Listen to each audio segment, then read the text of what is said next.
하나님의 말씀은 야고보서 2장 14절로 26절 말씀입니다. 야고보서 2장 14절로 26절 말씀, 제가 한 절, 여러분이 한 절 나누어 읽겠습니다.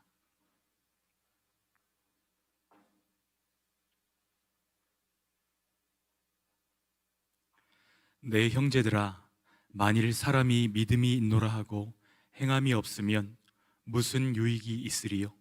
그 믿음이 능히 자기를 구원하겠느냐?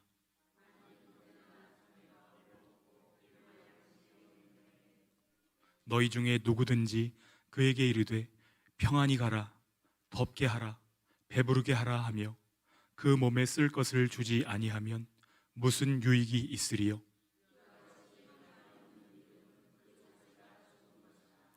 어떤 사람은 말하기를 너는 믿음이 있고 나는 행함이 있으니 행함이 없는 내 믿음을 내게 보이라. 나는 행함으로 내 믿음을 내게 보이리라 하리라.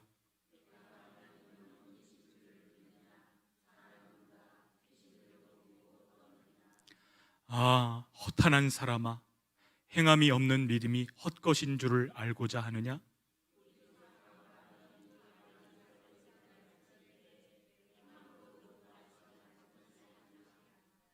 내가 보거니와 믿음이 그의 행함과 함께 일하고 행함으로 믿음이 온전하게 되었느니라.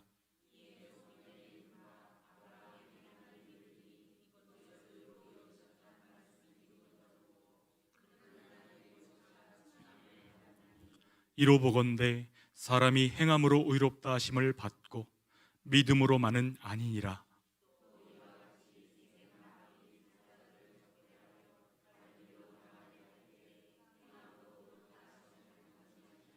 함께요. 영혼 없는 몸이 죽은 것 같이 행함이 없는 믿음은 죽은 것이니라. 아멘. 우표 한 장을 보여드리도록 하겠습니다. 이것은 기념 우표입니다. 2차 세계대전이 한창이던 1943년 1월 22일에 뉴욕항을 떠난 도체스터호가 항해 12일째에 독일 잠수함이 발사한 어뢰에 맞습니다. 어뢰에 맞고 배가 점점 기울어져 가고 침몰되는 그 상황에서 그 와중에도 침착하게 구명조끼를 나눠준 사람들이 있습니다. 구명정으로 사람들을 안내하면서 구명조끼를 하나씩 나눠줬던 그 사람들은 네 사람의 군목이었습니다. 군목이 무엇인지 아시죠? 군인 목사님들입니다. 더 이상 나눠줄 구명조끼가 없을 때 군목 중에 클라크 폴링이라고 하는 목사님이 자기 입고 있던 구명조끼를 벗어주면서 이야기합니다. 나는 예수님 믿으니까 지금 죽어도 천국 갈 수 있습니다. 당신은 이 구명조끼를 입고 살아서 꼭 예수님 믿고 우리 천국에서 만납시다.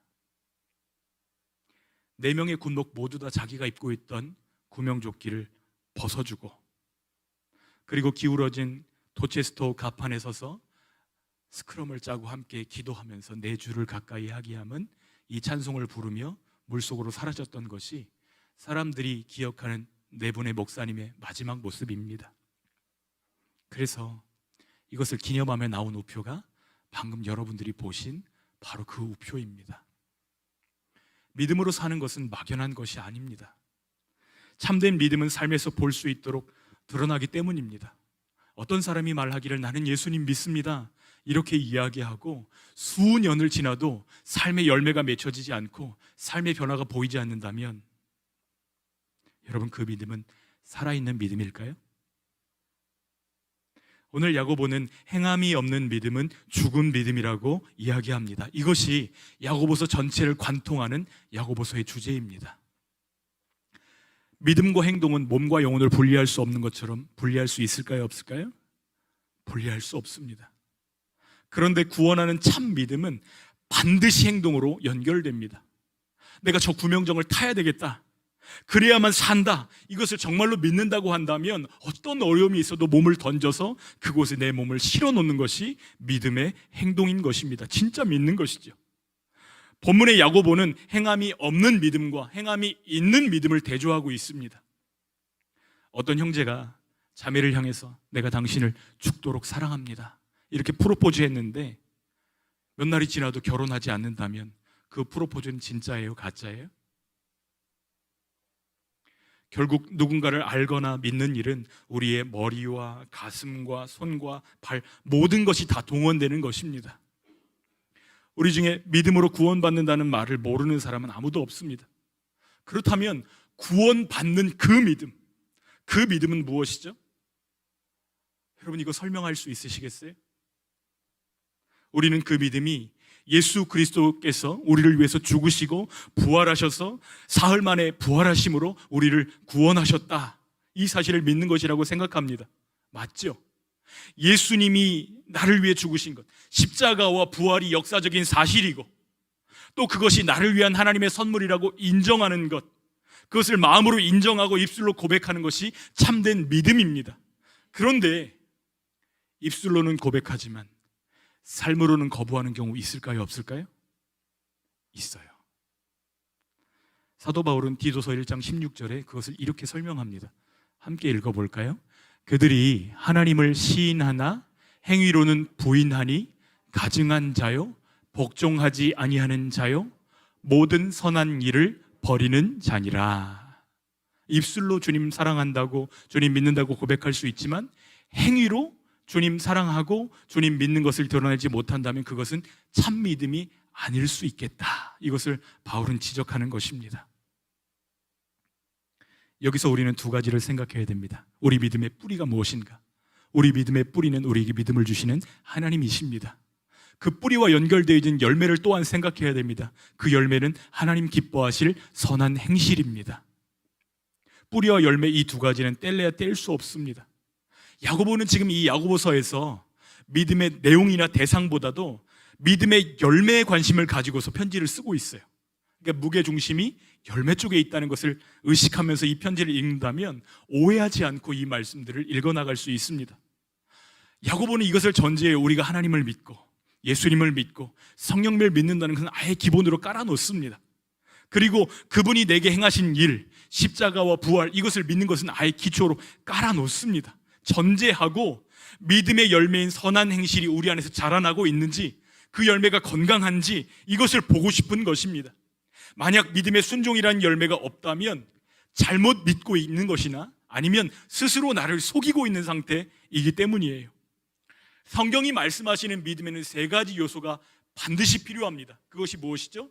지, 정, 의. 그러니까 예수님이 나를 위해 죽으시고 부활하셨다, 이것을 아는 믿음, 그건 믿음의 전체예요, 부분이에요?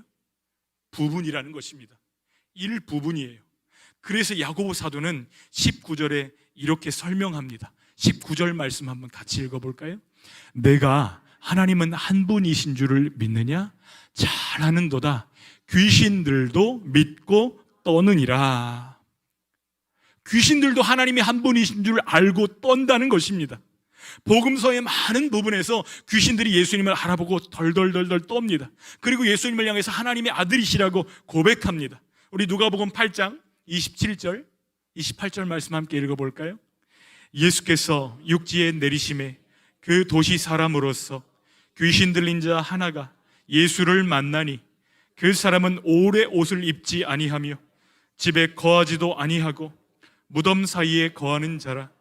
예수를 보고 부르짖으며 그 앞에 엎드려 큰 소리로 불러 이르되 지극히 높으신 하나님의 아들 예수여, 당신이 나와 무슨 상관이 있나이까? 당신께 구하노니 나를 괴롭게 하지 마옵소서 하니. 여러분, 우리가 예수님과 귀신 들린 사람 사이의 대화에서 발견한 것이 한 가지가 있습니다. 참 믿음은 하나님과 우리 사이의 관계라는 것입니다.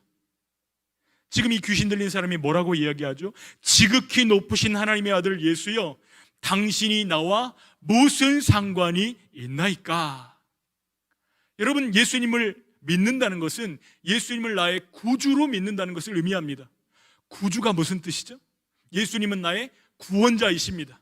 예수님은 나의 주인이십니다. 이 두 가지 뜻을 합쳐서 구주라고 고백하는 것입니다. 여러분은 예수님이 여러분의 주님이십니까? 예수님이 여러분의 구원자이십니까? 이것이 예수님을 나의 구주라고 고백하는 믿음의 고백이에요. 집 주인이 바뀌면 그 안에 있는 모든 것이 달라집니다. 예수님을 나의 구주로 모시면 우리의 모든 것이 달라집니다. 우리의 지식이 달라집니다. 우리 사랑의 대상이 달라집니다. 우리 소원과 행위까지도 다 달라집니다. 예수님이 무엇을 기뻐하실까 여기에 초점이 맞춰지기 때문입니다. 이것이 야고보가 말하는 참 믿음이요 행함이 있는 믿음이라는 사실이에요. 야고보는 복음에 합당한 삶이 없는 자들에게 이렇게 질문합니다. 14절입니다. 내 형제들아, 만일 사람이 믿음이 있노라 하고 행함이 없으면 무슨 유익이 있으리요? 그 믿음이 능히 자기를 구원하겠느냐? 여러분, 모든 믿음이 다 유익한 믿음은 아니라고 말씀하세요. 행함이 없는 믿음은 죽은 믿음이고 따라서 우리에게 아무 유익도 끼칠 수 없습니다. 그 결과 죽은 믿음은 그 사람을 구원할 수 있어요? 없어요? 없다는 것이에요. 야고보는 죽은 믿음이 무엇인지 그 구체적인 예를 또한 들어서 설명합니다. 15절, 16절 읽겠습니다. 만일 형제나 자매가 헐벗고 일용할 양식이 없는데 너희 중에 누구든지 그에게 이르되 평안히 가라, 덥게 하라, 배부르게 하라 하며 그 몸에 쓸 것을 주지 아니하면 무슨 유익이 있으리요? 지금 야고보 사도는 저 멀리에서 일어나는 일이 아니고 예수 믿는 사람들의 공동체 안에서 일어날 수 있는 사건을 하나 가정하면서 이야기를 시작합니다. 그래서 만일 형제나 자매가 이 말로 시작하는 것이죠. 그런데 처음 본 사람을 형제나 자매라고 부르지는 않잖아요. 익히 알고 있는 사람입니다. 그 형편을 알고 있어요. 지금 얼마나 어려운지 힘든지 아픈지 이 사실들을 다 알고 있는 형제나 자매가 그리스도 안에서 한 가족인 그가 곤경에 처해 있는 상황입니다. 그런데 그를 도와요, 돕지 않아요? 돕지 않는 거예요. 여기 자매를 포함시킨 이유는 당시 사회에서 가장 비참하고 가장 비천하고 가장 어려운 대상이 누구예요? 자매입니다. 자매. 특별히 부모가 없는 여자아이거나 남편을 잃어버린 자매인 경우에는 생계 자체가 유지되지가 않기 때문에 이 공경에 처한 상황 가운데 대표적으로 자매를 언급하는 것입니다. 근데 여기 헐벗다, 귐노스라는 단어인데요, 옷을 입지 않았거나 옷이 다 떨어진 상태를 표현할 때 이 단어를 사용합니다. 그들에게는 일용할 양식이 없습니다. 가난과 굶주림의 상태가 오래도록 지속되고 있습니다. 앞으로도 스스로 벗어날 가망이 있을까요, 없을까요? 스스로 벗어날 가망은 없습니다. 여러분, 이런 상황에 어떤 기도가 생각나세요? 예수님이 우리에게 기도를 가르쳐 주셨습니다. 오늘 우리에게 일용할 양식을 주시옵고. 예수님이 이렇게 기도를 가르쳐 주시잖아요. 주님은 분명히 말씀하십니다. 나에게 일용할 양식을 주시옵고 이렇게 구하지 말고 누구에게요? 우리에게 일용할 양식을 구하라고 말씀하십니다. 그렇다면 일용할 양식을 구할 필요가 없는 형제가 일용할 양식으로 고통당하고 있는 형제 자매의 모습을 발견하게 된다면 어떻게 하는 것이 마땅하지요? 주는 것이 마땅합니다.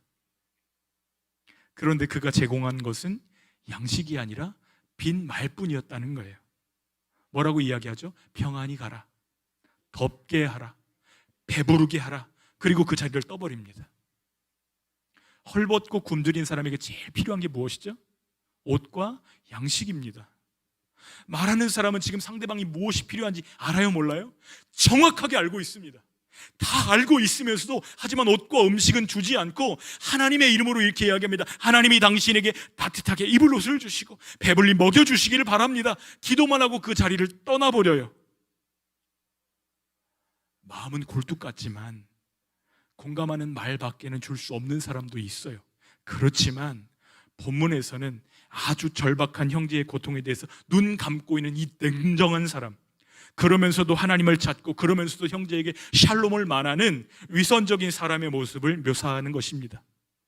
그런데 그 사람이 자기가 아쉬운 일을 당하거나 위급한 일을 당하거나 어려운 일을 당하면 어떻게 기도할까요?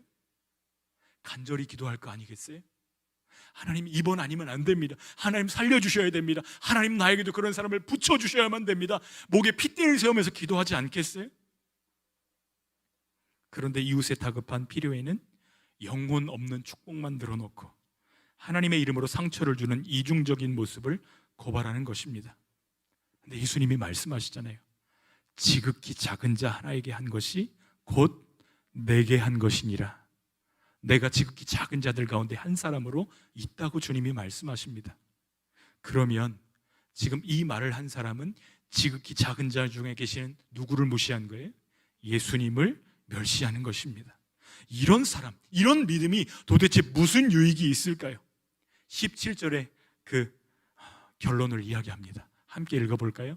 이와 같이 행함이 없는 믿음은 그 자체가 죽은 것이라.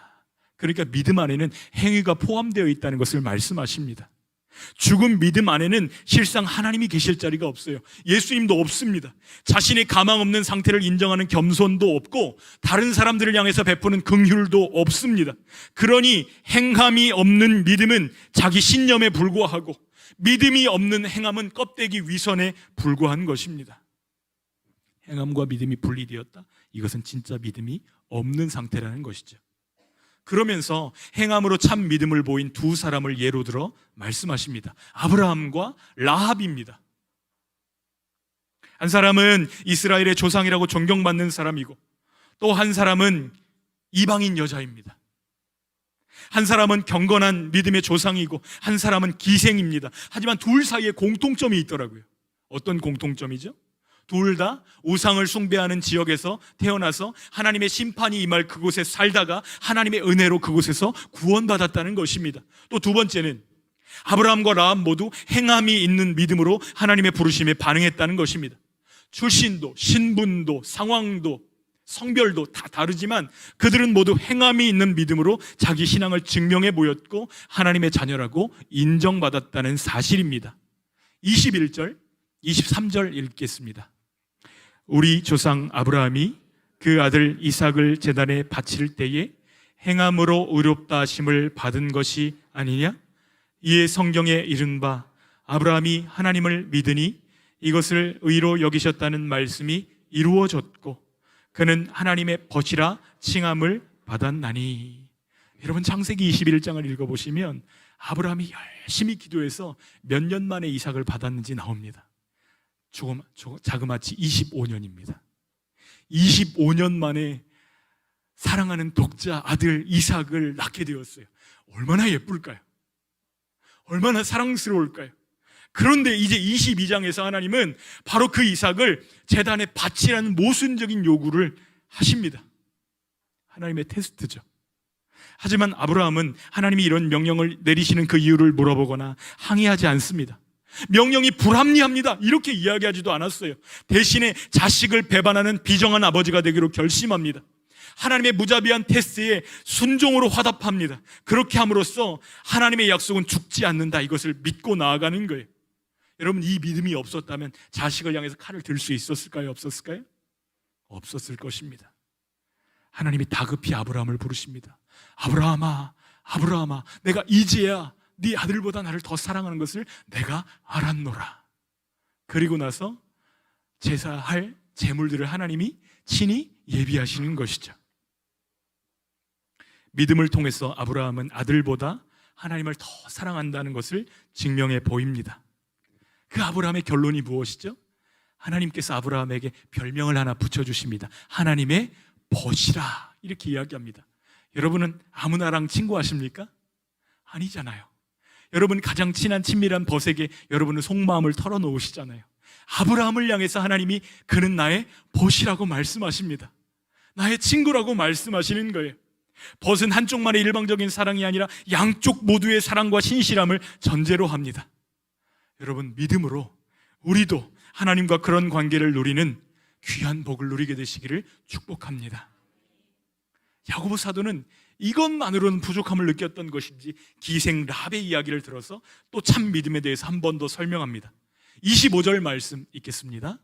또 이와 같이 기생 라합이 사자들을 접대하여 다른 길로 나가게 할 때에 행함으로 의롭다 하심을 받은 것이 아니냐. 아브라함과 라합은 인간적인 배경만 보면 너무 다릅니다. 너무 다르지만 의롭다 하심을 받은 방법은 똑같습니다.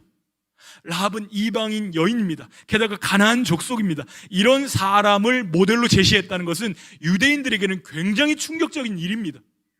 나를 이방인 여인, 그것도 기생과 비교하다니 이런 비유는 굉장히 충격적인 것이에요. 부정한 자 중에서도 부정한 자가 바로 라합이기 때문입니다. 그러나 라합은 믿음의 행동으로 의롭다 하심을 받았다고 말씀하셔요. 여기 여호수아 2장 말씀을 보면 라합 이야기가 구체적으로 실려 있습니다. 그런데 여호수아 2장의 핵심 내용이 무엇이냐면 정탐이 아니라 그 주제가 회개와 구원입니다. 하나님을 두려워할 줄 아는 한 여인을 통해서 정탐꾼들을 구원하실 뿐만 아니라 이스라엘 민족 전체를 그 전쟁에서 승리할 수 있도록 이끄시는 그 믿음에 대해서 말씀하시는데요, 목숨을 걸고 정탐꾼들을 환대한 라합의 믿음 때문이라고 말씀하십니다. 라합은 하나님이 어떤 분이신지를 알고 믿고 떨었습니다. 여호수아 2장 9절로 11절 말씀 한번 조금 천천히 읽어볼게요. 시작. 말하되 여호와께서 이 땅을 너희에게 주신 줄을 내가 아노라. 우리가 너희를 심히 두려워하고 이 땅 주민들이 다 너희 앞에서 간담이 녹나니 이는 너희가 애굽에서 나올 때에 여호와께서 너희 앞에서 홍해 물을 마르게 하신 일과 너희가 요단 저쪽에 있는 아모리 사람의 두 왕 시혼과 옥에게 행한 일, 곧 그들을 전멸시킨 일을 우리가 들었음이니라. 우리가 듣자 곧 마음이 녹았고 너희로 말미암아 사람이 정신을 잃었나니 너희의 하나님 여호와는 위로는 하늘에서도 아래로는 땅에서도 하나님이시니라. 이전 개역 한글판 성경에 보면 너희 하나님 여호와는 상천하지의 하나님이시다 이렇게 고백합니다. 라합의 행동은 떨기는 했어도 복종하지 않았던 귀신의 모습과 대조됩니다. 모든 여리고 사람들이 다 두려워 떨었다고 얘기했어요. 그런데 다 라합처럼 하나님께 항복한 것은 아닙니다. 오직 한 사람만 그렇게 했어요. 누구죠? 라합입니다. 라합은 알고 믿은 대로 행동했습니다. 그러나 여리고 사람들은 귀신처럼 그 마음에 간담만 녹았던 것이에요. 히브리서 기자 역시 라합의 이러한 매국적인 행동을 믿음이라고 평가합니다. 히브리서 11장 31절 함께 읽어볼까요? 믿음으로 라합은 정탐꾼을 평안히 영접하였으므로 순종하지 아니한 자와 함께 멸망하지 아니하였도다. 여러분, 우리가 라합을 통해서 얻는 교훈이 하나 있습니다. 그것은 영혼 없는 몸이 죽은 것 같이 행함이 없는 믿음이 죽은 것이라는 것입니다. 여기서 영혼은 호흡, 숨 이런 뜻이 있어요. 사람에게서 호흡과 숨이 떠나가 버리면 어떻게 되죠? 시체가 됩니다. 믿음의 호흡은 행함입니다. 하나님께서는 믿음으로 행한 라합, 이방인이고 기생이고 여자인 라합을 예수님의 족보 가운데 그 이름을 집어넣어 주십니다. 예수님의 족보에 보면 4사람의 여자 이름이 등장하거든요. 그런데 그 중에 라합이 있어요. 여러분은 여러분 족보에 기생, 이방인, 사람들로부터 손가락질 받는 여인이 실렸다고 한번 생각해 보세요. 그런데 여러분이 라합 입장에서 이 일을 다시 생각해 보면 이것은 엄청난 은혜가 아닐 수 없습니다. 하나님이 세상을 구원할 메시아의 조상으로 나를 불러주셨다는 것, 이것이 믿음으로 행하는 자에게 주신 하나님의 은혜였다는 것을 우리가 기억하기를 원합니다. 세상에서는 보잘것없이 여겨졌다 할지라도 하나님은 믿음의 행함으로 하나님께 나오는 그녀를 존귀하게 높여주셨다는 사실입니다. 하나님이 라합을 존귀하게 하셨다는 이 사실이 우리에게 특별한 격려가 되시기를 소원합니다. 하나님은 행함이 있는 믿음을 기뻐하시고 존귀하게 하심을 기억하면서 행함이 있는 믿음으로 예수님을 모시고 살아갈 뿐만 아니라 우리의 삶으로 주님을 높이는 저와 여러분들 되시기를 축복합니다.